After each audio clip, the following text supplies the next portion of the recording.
4.6% پر آ چکی ہے۔ 18ویں ترمیم کے بعد ترقیاتی بجٹ کی کمی نہیں ہے۔ مجموعی طور پر 4000 سے زائد ترقیاتی بجٹ خرچ کرنے جا رہے ہیں۔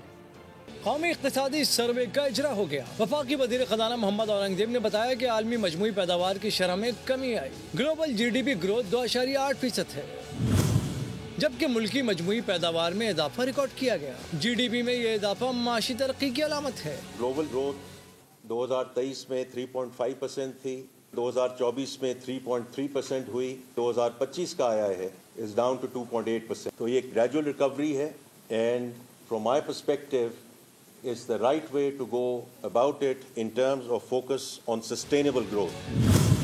وزیر خزانہ نے کہا کہ افراط زر کے سلسلے میں ہمیں بڑی کامیابی ملی۔ 2023 میں عالمی افراط زر 6.8% تھا، 24 میں 5.7% ہوا اور 25 میں 4.3% کا ہدف ہے، جبکہ پاکستان میں جو افراط زر 29% پار کر گئی تھی اور 2024 میں 23% پر آ گئی تھی، اب 4.6% پر آ چکی ہے۔ تو میں یہ کہنا چاہتا ہوں کہ جو ریکوری 23 کے بعد شروع ہوئی وہ 24 میں ایک صحیح سمت میں چلی اور 24-25 میں ہم نے اس کو اور کنسولیڈیٹ کیا۔ وزیر خزانہ محمد اورنگزیب نے اقتصادی سروے میں بتایا کہ پالیسی ریٹ 22 سے کم ہو کر 11% پر آ چکا ہے۔ ہم درست سمت میں جا رہے ہیں۔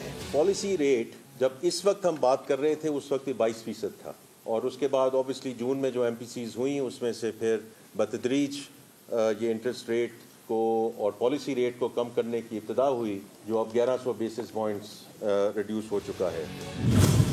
انہوں نے بتایا کہ پاسکو کا ادارہ کرپشن کا گڑھ تھا جسے ہم ختم کرنے جا رہے ہیں۔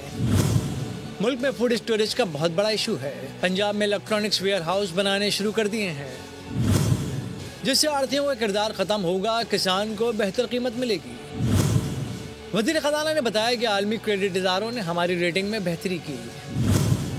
عالمی مالیاتی ادارے ہمارے ساتھ کھڑے ہیں۔ انہوں نے مزید کہا کہ نوکریاں دینے کے نعرے لگانے کے حق میں نہیں، کم سے کم تنخواہ پر عمل درآمد کے حوالے سے انفورسمنٹ کا مسئلہ ہے۔ محمد اورنگزیب نے بتایا کہ 18ویں ترمیم کے بعد ترقیاتی بجٹ کی کمی نہیں، مجموعی طور پر 4000 ارب سے زائد ترقیاتی بجٹ پر خرچ کرنے جا رہے ہیں۔ وزیر خزانہ نے کہا کہ آئندہ سال ہمارا فوکس قرض مینجمنٹ پر ہوگا۔ سبسکرائب کریں اور بیل دبائیں تاکہ کوئی خبر رہ نہ جائے۔